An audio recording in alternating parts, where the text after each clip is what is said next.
Hi friends, మీరు చూస్తున్న rank farmer area Telugu. ఇక్కడ నేను ఒక బ్రాయిలర్ ఫామ్కి అనేది రావడం జరిగిందండి. ఇప్పుడు ఒక బ్యాచ్ అనేది చిక్స్ వచ్చాయి. ఆ బ్యాచ్ని దింపి వాటికి బ్రూడింగ్ ఇవ్వడానికి ఇక్కడ ఫామ్ అనేది రెడీ చేస్తున్నారు. బ్రాయిలర్ ఫామ్లో చిక్స్ ఏవైతే వస్తాయో వాటికి బ్యాచ్ల వారీగా బ్రూడింగ్ ఎలా చేస్తారు, తర్వాత స్టార్టింగ్లో వాటి కేర్ ఎలా తీసుకుంటారు అనేది ఈ వీడియోలో మీకు ఇక్కడ స్వయంగా చూపిస్తూ ఎక్స్ప్లెయిన్ చేస్తానండి. ఇంట్రెస్ట్ ఉన్న వాళ్ళు వీడియో పూర్తి వరకు చూడండి. ఈ బ్రాయిలర్ కోళ్ళ పెంపకంలో షెడ్ యొక్క పరిశుభ్రత అనేది చాలా ఇంపార్టెంట్ అనమాట. షెడ్ ఎంత నీట్గా ఉంటే కోళ్ళు అంత బాగా గ్రోత్ అనేది వస్తాయి, ఫీడ్ బాగా ఇచ్చినట్టయితే. ఇది వచ్చి వరిపొట్టు అండి. ఈ వరిపొట్టుకు వేయకముందు వీళ్ళు సున్నంతో శుభ్రంగా షెడ్ మొత్తం శుభ్రం చేస్తారు. సున్నం చల్లి ఆరాక దాని మీద వరిపొట్టు వేస్తారు. పిల్లలు వస్తే అనగా మీకు వచ్చే ముందు రోజు ఇలాగ బ్రూడింగు సెటప్ అనేది ఏర్పాటు చేసుకుంటారు. ఇలా రౌండ్గా వేసి ఊక మీద రేకు లాంటిది రౌండ్గా పెట్టుకుంటారు. ఇది రౌండ్గానే ఉండాలండి, స్క్వేర్ టైప్లో ఉండకూడదు, ఎందుకంటే పిల్లలన్నీ ఒకే దగ్గర గుమ్మిగూడిపోతాయి. అలాగే ఇక్కడ కట్టెలతో బ్రూడింగ్ అనేది ఏర్పాటు చేశారు. కట్టెలతో మంట పెట్టి డ్రమ్లోని బ్రూడింగ్ సిస్టమ్ అయితే ఓల్డ్ పద్ధతి, పాత పద్ధతి. ఇప్పుడు వచ్చేసి 2-3 రకాల బ్రోడర్స్ వచ్చాయి. ఒకటి పవర్ బ్రోడరు, తర్వాత లైట్ బ్రోడరు, తర్వాత గ్యాస్ బ్రోడరు ఇలా వచ్చాయి అనమాట. వీళ్ళు వచ్చి లైటు, తర్వాత వచ్చి కట్టెలతో ఇలాగ డ్రమ్ సిస్టమ్ పెట్టారు బ్రూడింగ్కి. ఇది పాత పద్ధతే. గ్యాస్ బ్రూడింగ్కి అయితే కొంచెం ఖర్చు ఎక్కువ అవుతుందని చెప్పి చాలామంది ఇలాగ పెట్టుకుంటారనమాట. చూసారు కదండి, మొత్తం పేపర్స్ అనేది వేశారు. ఇలా పేపర్స్ వేసుకోవడం వల్ల ఆ ఓక ఏదైతే ఉందో వరిపొట్టు అవి తినేకంటూ ఉంటాయన్నమాట. తినేయడం వల్ల కోళ్ళకి ఇబ్బంది అవుతుంది, కోడి పిల్లలకి.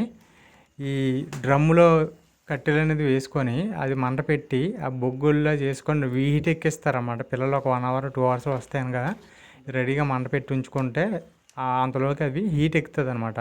పిల్లలు తీసుకొచ్చి వేసిన వెంటనే అవి చలిగా ఆడుకుంటాయి. తర్వాత వచ్చి ఇది బెల్లం వాటర్ అనమాట, బెల్లం కలిపిన నీళ్ళు. ఈ వాటర్ వచ్చేసి పిల్లలకి రెడీగా పెట్టుకుంటారు మన బ్రూడింగ్లోని స్టాండ్స్లో పెట్టుకుంటే అవి వచ్చి కొంచెం ఫీడ్ తిన్నాక వాటర్ అయితే తాగడం నేర్చుకుంటాయి, వాటర్ తాగుతాయి. బెల్లం ఎందుకు కలుపుతారంటే అది లోపల ఏమైనా డైజెషన్ కాకుండా ఉంటుంది కదా, ఎగ్గలో ఆ యోక్ తింటుంది కదా, అది ఫ్రీగా డైజెషన్ అయిపోయి ఎలాంటి ప్రాబ్లం లేకుండా డైజెషన్ సిస్టమ్ ఫ్రీగా అయిపోద్ది అనమాట బెల్లం నీళ్ళు తాగడం వల్ల. ఇప్పుడు వ్యాన్ అయితే వచ్చిందండి, మీరు చూసారు కదా. ఈ వ్యాన్లో దగ్గరగా ఒక 40-50 వేలు పిల్లలు అనేది వస్తాయి. ట్రైలు చాలా ఉంటాయి అన్నమాట, ఒక 200-300 ట్రైలు ఉంటాయి అన్నమాట. పెద్ద వ్యాన్ ఇది. ఇది హ్యాచరీ నుంచి డైరెక్ట్గా ఫామ్స్ దగ్గరికి అయితే వస్తుంది. ఎక్కడైతే ఫామ్ ఉంటుందో ఆ ఫామ్ దగ్గరికి వాళ్ళు కౌంట్ ప్రకారంగా ఇస్తారన్నమాట. ఒక 10,000, 15,000, 5,000, 6,000 కెపాసిటీ తగ్గట్టుగా, ఫామ్ కెపాసిటీ తగ్గట్టుగా వీళ్ళు కంపెనీతో టైప్ పెట్టుకుంటారు కదా, ఆ టైప్ పెట్టుకున్న వాళ్ళు పంపిస్తారన్నమాట ఫీడ్ పిల్లలని. ఈ ఒక్కొక్క ట్రేలో వచ్చి 60 పిల్లలు అనేది ఉంటాయండి. ఒక్కొక్క ట్రేలో 60 పిల్లలు ఉంటాయి. అవి కూడా పిల్లలు చూశారు కదా, ఇవి వచ్చి ఒక 6 to 7 అవర్స్ వయసు ఏజ్ అయితే ఉంటాయన్నమాట. 1 డే కూడా కాదు, అప్పటికప్పుడే హ్యాచ్ అయిన పిల్లలు అయితే మనకి ఇస్తారనమాట. మ్యాక్సిమం 1 డే, బిలో 1 డే ఇచ్చేస్తారు. ఇచ్చేస్తే అవి తీసుకొచ్చి ఇలాగా మనం ఇందులో వేసుకొని మనం బ్రూడింగ్ ఇచ్చుకొని వాటికి డ్రింకింగ్, ఫీడింగు ఇచ్చుకొని కొంచెం కేర్ తీసుకోవాలి. వాళ్ళు కంపెనీ వాళ్ళు ఇచ్చేటప్పుడే ఒక వ్యాక్సినేషన్ ఇస్తారండి, ఫస్ట్ వ్యాక్సినేషన్ ఇచ్చేస్తారు. ఇక్కడ చూశారు కదా, పిల్లలన్నీ యాక్టివ్గానే ఉన్నాయి. మ్యాక్సిమం మనకి ఇందులో కొన్ని డల్గా ఉంటాయి, అవి మనం సెలెక్ట్ చేసేసుకొని తీసేసుకోవాలి. ఎప్పటికప్పుడే వెంటనే వాళ్ళు ట్రైలు లెక్క పెట్టేస్తూ ఉంటారు కదా పిల్లలే, వాళ్ళే లెక్క పెట్టేస్తారండి. మనం కూడా లెక్క పెట్టుకోవచ్చు కావాలిస్తే నెమ్మదిగా, కానీ టైం చాలా ఎక్కువ పడిపోద్ది అనమాట. ఇవి వచ్చే 10,000 పిల్లలు అనుకోండి, లెక్క పెట్టాలని చాలా టైం పడుతుంది. వాళ్ళైతే స్పీడ్గా కౌంట్ చేసేస్తారు. ఇక్కడ చూడండి, టకమని 5 పిల్లలే, 6 పిల్లలే లెక్క పెట్టేస్తారు అన్నమాట. లెక్క పెట్టేస్తుంటే కొంచెం త్వరగా పని అవుద్ది. అది మనం లెక్క పెట్టాలంటే మన చేతుల్లో ఆ పిల్లలు కొంచెం సుకుమారంగా ఉంటాయని చెప్పేసి మనం నెమ్మదిగా లెక్క పెడతాం, అలాగైతే తెల్లారిపోద్ది. చూసారు కదా ఫ్రెండ్స్, మొత్తం పిల్లలే ఈ ఒక్కొక్క సెటప్లో, అంటే ఒక్క షెడ్లో 2 బ్రూడింగ్స్ సిస్టమ్స్ ఏర్పాటు చేశారు. ఒక్కొక్క దానికి 1,500 పిల్లలు వేస్తున్నారన్నమాట. ఒక్కొక్క బ్రూడింగ్ సెటప్కి 1,500 పిల్లలు. అవునండి, ఒక షెడ్కి 3,000 కెపాసిటీ అనమాట. ఇలాగ వచ్చి 3 షెడ్లు అయితే ఉన్నాయి ఇక్కడ. చూసారు కదా, పిల్ల హెల్తీగానే ఉందండి. ఇందులో కొంచెం సైజులు ఒక్కోసారి పెద్ద సైజు పిల్ల వస్తుంది, ఒక్కోసారి కొంచెం చిన్న సైజు పిల్ల వస్తుంది. సైజులు ఏంటనే కానీ మనకి యాక్టివ్గా ఉంటే మన ఫీడ్ ఇచ్చినట్టయితే గ్రోత్ అనేది వస్తుందండి. కాకపోతే వాళ్ళు ఎన్ని పిల్లలు ఇచ్చారో అన్ని పిల్లలే మనం మ్యాక్సిమం ఒక 100-200 పోతే పోవచ్చు, కానీ మనం ఎంత కేర్ తీసుకొని కాపాడుకుంటే మనకు అంత ప్రాఫిట్ ఉండే అవకాశం ఉంటుందండి. మనం పెంచేదాన్ని బట్టే ఇందులో లాభాలు అనేది ఆధారపడి ఉంటాయి.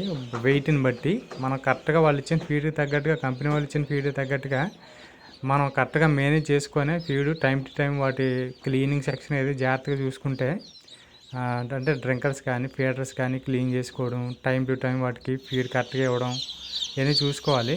ఇలా చిక్స్ని పెట్టిన వెంటనే మీకు కొన్ని ఇలా అంగవైకల్యం కానీ లేదంటే డల్గా ఉండడం కానీ జరుగుతుందండి. ఇలాగ మనం లెక్క వేసినట్టయితే పిల్ల చెక్ చేసుకుంటే చాలా పిల్లలు అయితే కనిపిస్తాయి. దింపిన పిల్లల్లో మనకు వచ్చి వ్యాన్ ఎప్పుడైతే దింపిందో మొత్తం కౌంటింగ్ అయిపోయిన తర్వాత మనం వీక్ చెక్ చేసుకోవాలండి. వీక్గా ఉన్న పిల్లలు ఆ వీక్లు వ్యాన్ వెళ్ళకముందే మనం అవి కలెక్ట్ చేసేసి వాళ్ళకి లెక్క చెప్పేయాలి. అవి కౌంట్లోకి అనేది తీసుకోరనమాట. వీక్గా ఉన్నవి వాటి బదులుగా రీప్లేస్ చేసి ఇంకో పిల్లలు అనేది ఇవ్వడం జరుగుతుంది. ఈ పిల్లలు ఏవైతే డల్గా ఉన్నాయో ఆ డల్గా ఉన్న పిల్లలే మనం తిరిగి ఇచ్చేసినట్టయితే వాళ్ళు దానికి బదులుగా ఏవైతే తక్కువైనాయో తక్కువకి హెల్తీగా ఉన్న పిల్లలు ఇవ్వడం జరుగుతుంది. ఈ వీకులు కనిపెట్టడం అనేది కొంచెం కష్టం అన్నమాట. బాగా గమనించి పిల్లకి చెక్ చేసి ఆ వీకులు అనేది సెలెక్ట్ చేసుకొని వాళ్ళకి రిటర్న్ ఇచ్చేయాలన్నమాట. వెంటనే వ్యాన్ వెళ్ళిపోయిన తర్వాత మనం వీకులు కలెక్ట్ చేసినా కానీ అవి గ్రోత్ అవ్వనమాట. అది డెడ్ అయిపోతే మనకి కొంచెం ఇబ్బంది అయితే అవుతుంది, లాస్ అవుతుంది, కౌంట్ తగ్గిపోద్ది అనమాట. ఒక 1 అవర్ వీక్లు బాగా చెక్ చేసి ఒక 30-20 అవి అండి వీక్లు మొత్తం చెక్ చేసి రిటర్న్ ఇచ్చేసారు. వ్యాన్ ఉన్నప్పుడే వాడి బదులుగా ఇంకో పిల్లలని ఇచ్చారు. అదే వ్యాన్ వెళ్ళిపోయి మనకు కౌంట్ అప్ చెప్పేసి వ్యాన్ వెళ్ళిపోయింది అనుకోండి, మనం వీకుల తర్వాత ఇంచి ఏరినా కానీ అవి మన కౌంట్ తగ్గిపోద్ది అనమాట. అవి బతకు. మనకు వాళ్ళు 10,000 పిల్లలు ఇచ్చామని అంటారు, తీరా చూస్తే 200 ఎన్నో వీకులు ఉన్నాయనుకోండి, 100 అవి చనిపోతే మనకి కౌంట్ తగ్గిపోద్ది అనమాట. మిగతా మనం బుక్కు నిలబెట్టుకోవడం అని అంటామండి. ఇందులో మనకు వచ్చి వాళ్ళు ఇచ్చిన ఫీడ్కి తగ్గట్టుగా పిల్లలు ఎంత సంఖ్య అయితే ఇచ్చారో అంత సంఖ్య పిల్లని హెల్తీగా పెంచగలగాలి.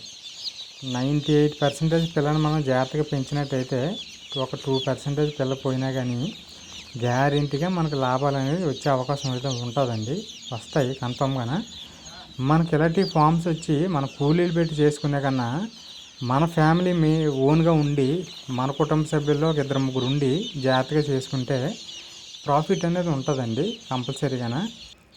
కాకపోతే అది ఇచ్చే కంపెనీని బట్టి కూడా ఉంటుందండి. పిల్లలు ఇచ్చే కంపెనీలు కొంచెం అటు ఇటు అవుతుంటాయి అన్నమాట.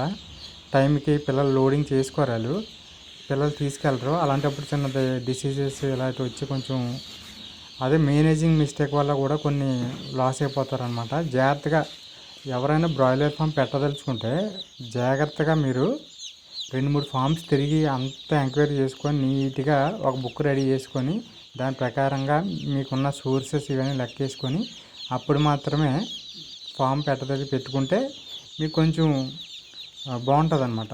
మీకు కొంచెం అవగాహన వస్తుంది. లేదు డైరెక్ట్గా మనం ఏ వీడియోలు చూసి పెట్టేసాం అనుకోండి, కొంచెం లాస్ అయిపోయే అవకాశం ఉంటుంది. ఇవి వచ్చి మనకి ఆ ఫీడ్ ఏదైతే ఇస్తారో స్టార్టర్ అండి, ఇది 3 స్టార్టర్ అని అంటాము వీటికి స్టార్టింగ్లో ఇచ్చేదాన్ని.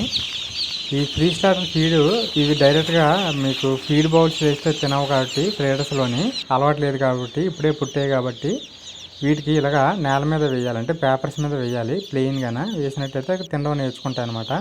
ఒక 2-3 డేస్ ఇలా వేసాక ఒక 2 డేస్ తర్వాత అలాగా ఫీడ్ బౌల్స్ అలవాటు చేసుకోవాలండి. ఫీడ్ తిన్న తర్వాత వాటర్ కంపల్సరీగా తాగుతాయి. వాటర్ తాగి ఫీడ్ తింటాయి. ఇలాగా వాటి రొటీన్గా అలవాటు అయిపోద్ది అనమాట. వాటికి అలవాటు అయిపోతే అలా గ్రోత్ వస్తాయి అనమాట. ఓకే ఫ్రెండ్స్, మీకు మరిన్ని వీడియోల్లో నేను మరింత ఇన్ఫర్మేషన్ అనేది వీటి గురించి ఇవ్వడం జరుగుతుందండి. ఈ వీడియో చూస్తున్న మీలో ఎవరైనా ఈ బ్రాయిలర్ ఫార్మింగ్ ఆల్రెడీ చేసి ఉండుంటే వాళ్ళు తప్పకుండా మీ ఎక్స్పీరియన్స్ని కామెంట్ బాక్స్లో తెలియజేయండి. Okay friends, thank you for watching.